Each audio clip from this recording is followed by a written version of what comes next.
Boa tarde a todos. Eu agradeço o convite e a presença de todos aqui e as palavras amáveis do nosso coordenador.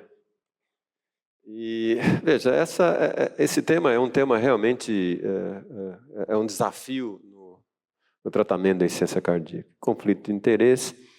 O que eu vou tentar resumir para vocês é quais são os alvos contemporâneos do tratamento da ICC com fração de ejeção reduzida, se nós precisamos de outros modelos, qual o racional para usar um parâmetro clínico, frequência cardíaca, qual o racional para usar a pressão arterial, qual o efeito do tratamento farmacológico na pressão arterial, quais são os estudos prospectivos de acordo com o parâmetro fisiológico, e o que hoje cada vez mais está se aplicando na prática clínica é a personalização do tratamento de acordo com os parâmetros do paciente, ou seja, de acordo com pressão, frequência, de acordo com laboratório, BNP, ProBNP, insuficiência renal e comorbidades como diabetes e fibrilação atrial.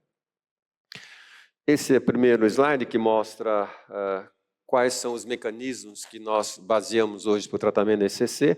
Veja vocês que vocês têm uma curva pressão-volume, uma redução do volume sistólico, diminui a fração de ejeção, diminui o débito cardíaco, existe ativação dos sistemas neurohormonais, alterações endócrinas.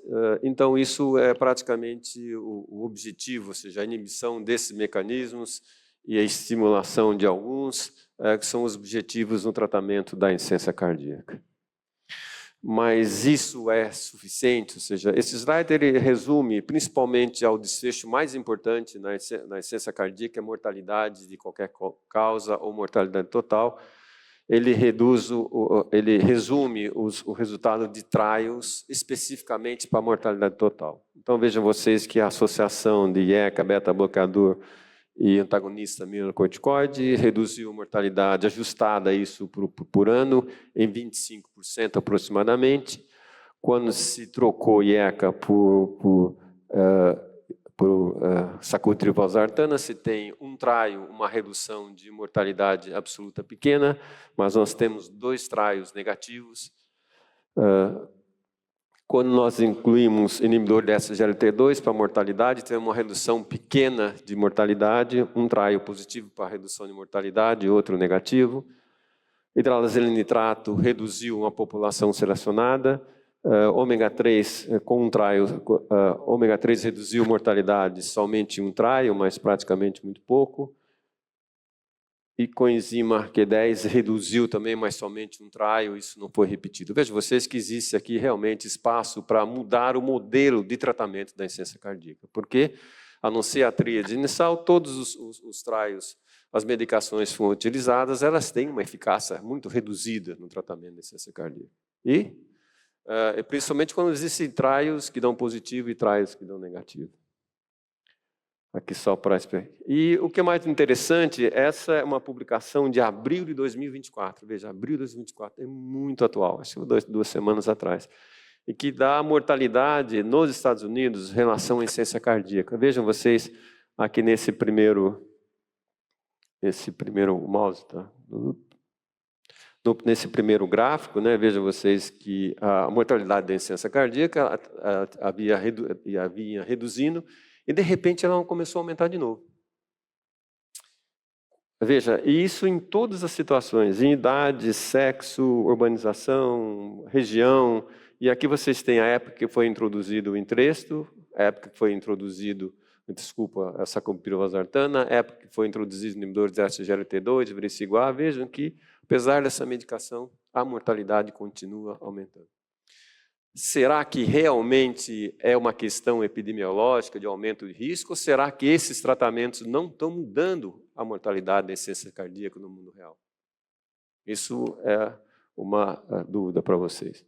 Especificamente, o racional de frequência cardíaca, existem inúmeras publicações mostrando que existe uma relação de frequência cardíaca com hospitalização por ICC e morte cardiovascular, e ela é frequência dependente. Como vocês podem ver aqui à esquerda, quanto mais baixa a frequência cardíaca, menor a hospitalização, e quanto mais baixa a frequência cardíaca, menor a morte cardiovascular. Uma publicação em 2010 do Lancet. Aqui uma publicação um pouco mais recente, um resultado do estudo atmosférico do Paradigm, mostrando novamente, ou seja, um estudo mais contemporâneo, vamos dizer assim, do tratamento, mostrando que quanto menor a frequência cardíaca do paciente, menor a hospitalização e menor morte cardiovascular. Aqui um outro trabalho antigo, que é uma meta-análise que relacionou a dose de beta-bloqueador e redução de frequência cardíaca e prognóstico da ICC, uma análise com 23 trials, ou seja, uma regressão. Vejam vocês que a frequência cardíaca, isoladamente, foi um fator muito importante na redução de mortalidade, ou seja, é mais importante, inclusive, do que a dose do beta-bloqueador. Então, frequência cardíaca, eu acho que existe um racional muito importante. Em relação à pressão arterial, aqui uma subanálise do Spring Trial, né, em que ou seja, em que se faz um tratamento intensivo, ou seja, você coloca a pressão arterial do paciente, que a gente chama de Time in Target Range, ou seja, você faz um intervalo e o paciente tem que ficar com a pressão naquele intervalo. Então, o que se vê é que houve uma redução dos eventos nessa população, quando se passa a controlar a pressão dentro de uma faixa. Mas é interessante que houve uma redução de hospitalização por insuficiência cardíaca nessa população em que se colocou a pressão dos pacientes num intervalo bem claro, ou seja, e houve uma redução importante da hospitalização por ICC. Então, pressão arterial é importante para reduzir a hospitalização. Esse aqui é outra publicação, também mostrando a relação da pressão arterial, que é já mais complexa, com o prognóstico de insuficiência cardíaca. São 2 trials, né, do banco de dados, e um trial do DIG, mostrando a relação de pressão arterial com mortalidade. Relação de pressão arterial com mortalidade. Vejam vocês que, à medida que, ou seja, existe uma redução da pressão arterial nos pacientes, nós temos um aumento da mortalidade. E o aumento de pressão, existe um pouco efeito na pressão. E nos 2 trials, os resultados são muito semelhantes, mostrando que a pressão arterial tem um papel importante no prognóstico dessa população. Aqui é difícil separar as duas coisas, porque nós temos a gravidade da doença e temos o efeito da medicação no paciente. Então, medicações que caem a pressão de maneira importante, elas realmente reduzem a mortalidade, tá certo? Ou será que isso é a gravidade da doença? Alguém disse aí que aqui muita gente conhecia ICC. Eu cada vez conheço menos ICC. Eu acho que no futuro eu vou ter que usar um pouco da inteligência artificial, porque realmente é difícil entender. De qualquer maneira, isso se repete, ou seja, aqui você tem outra análise, 2 estudos mostrando a relação de pressão, tá, com o evento. Aqui vocês têm em cima, quando a pressão está um pouco acima, com a pressão mais abaixo, mostrando redução de evento. E aqui vocês também têm a relação de frequência cardíaca. Então, as duas coisas são importantes. O problema que nós temos é que inúmeras medicações, elas reduzem a pressão arterial do paciente. Aqui vocês têm uma meta-análise recente, de 2024, mostrando que os inibidores do sistema renina-angiotensina-aldosterona reduzem a pressão. Os inibidores da SGLT2 já reduzem menos, os reduzem mais. Por exemplo, o Impera reduz mais, o DAPA praticamente não reduziu, o Impera reduz não, mas o Preserve sim. Hidralazina nitrato não mudou muito. No estudo Galact houve uma tendência a aumentar a pressão, antagonista mineralocorticoide houve uma tendência à redução, e etc. Então, existem algumas drogas que determinam a maior queda da pressão, e principalmente aqui com antagonistas mineralocorticoides.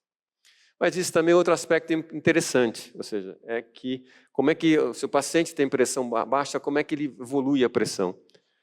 Isso são resultados repetidos, ou seja, os pacientes que não estão com pressão baixa, o que acontece, a pressão cai na evolução, mas os pacientes que têm uma pressão baixa, a pressão sobe na evolução, embora suba pouco. Ou seja, vejam vocês aqui quando se analisa, e uma revisão muito recente, né? É lógico que a análise de relação de pressão com prognóstico tem uma série de limitações, que em muitos dos trials eles se coloca só a pressão inicial e depois não se coloca mais a pressão. E muitos dos trials, um dos critérios para selecionar pacientes é que ele tem uma pressão acima de 100 milímetros de mercúrio. Isso atrapalha muito, né? Tá certo? Em relação especificamente a trial, nós não temos nenhum trial em que utilizou o parâmetro pressão arterial para verificar, comparar resultados. Ou seja, eu ponho o objetivo queda de pressão ou não e verifico se vai haver uma melhora do prognóstico. Eu não tenho nenhum trial nesse sentido. Eu tentei uma vez o financiamento do CNPq para isso. Infelizmente, o que eles deram de dinheiro é insuficiente para fazer um trial e não foi possível. Mas no estudo SHIFT, ou seja, que todo mundo já conhece, não vou repetir o estudo, numa subanálise de frequência cardíaca, ou seja, comparando pacientes na entrada do estudo, tinha frequência maior que 75 ou menor que 75, se observou uma diferença de mortalidade entre os dois grupos, ou seja, mostrando que a frequência tem relação com o prognóstico e quando se trata de pacientes com frequência cardíaca elevada, se pode reduzir a mortalidade. Mas essa é uma subanálise, é um subgrupo. Então, logicamente, tem que ser repetido esse tipo de estudo, né? Aqui, lembrando para vocês da grande dificuldade no tratamento da insuficiência cardíaca, que é a hipotensão sintomática, né? Ou seja, dos pacientes sem droga ou com droga, isso limita muito o tratamento, quando nós queremos otimizar o tratamento. A insuficiência renal aguda e a hipercalemia, que são fatores importantes, que são grandes desafios, né, nessa questão.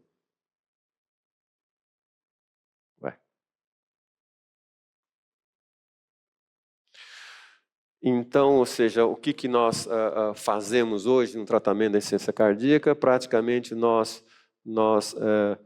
avaliamos a frequência cardíaca inicial, a pressão arterial inicial, se o paciente tem insuficiência renal ou não, se ele tem fibrilação atrial ou não, se ele tem diabetes, doença pulmonar crônica, qual é a frequência da fibrilação atrial, qual a medicação de uso, tempo de evolução, fração de ejeção, etiologia, BNP, idade e classe funcional.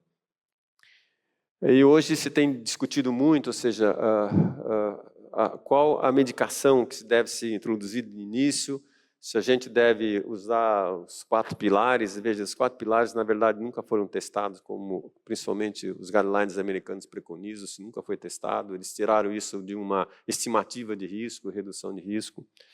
Mas, de qualquer maneira, uma publicação aqui de 2024,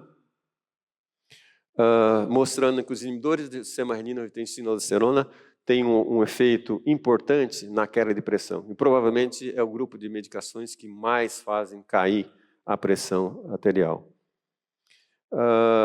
E em pacientes com baixa pressão ou pressão no limite, seria muito mais interessante começar com o inibidor de SGLT2, desde que o indivíduo acredite no desfecho que foi encontrado, e beta-bloqueador primeiro, seguida por antagonista mineralocorticoide e, finalmente, com antagonista receptor do sistema renina-aldosterona, segundo a situação no paciente. E dentro das drogas inibidores do sistema renina-aldosterona, os inibidores, ACE inhibitors e o angiotensina pode ser uma melhor escolha do que o sacubitril/valsartana, porque muitos pacientes com baixa pressão têm a ICC avançada, tá certo? Aquele paciente que interna, desinterna no consultório. E a evidência para realmente tratar esse tipo de paciente que tem pressão baixa é realmente muito fraca, ou ela é neutra, ou seja, como vocês têm no estudo LIFE, né? E sempre nós devemos dar prioridade para drogas que provocam remodelamento reverso importante. Vejam que essa é uma publicação de 2024. Agradeço a todos a atenção.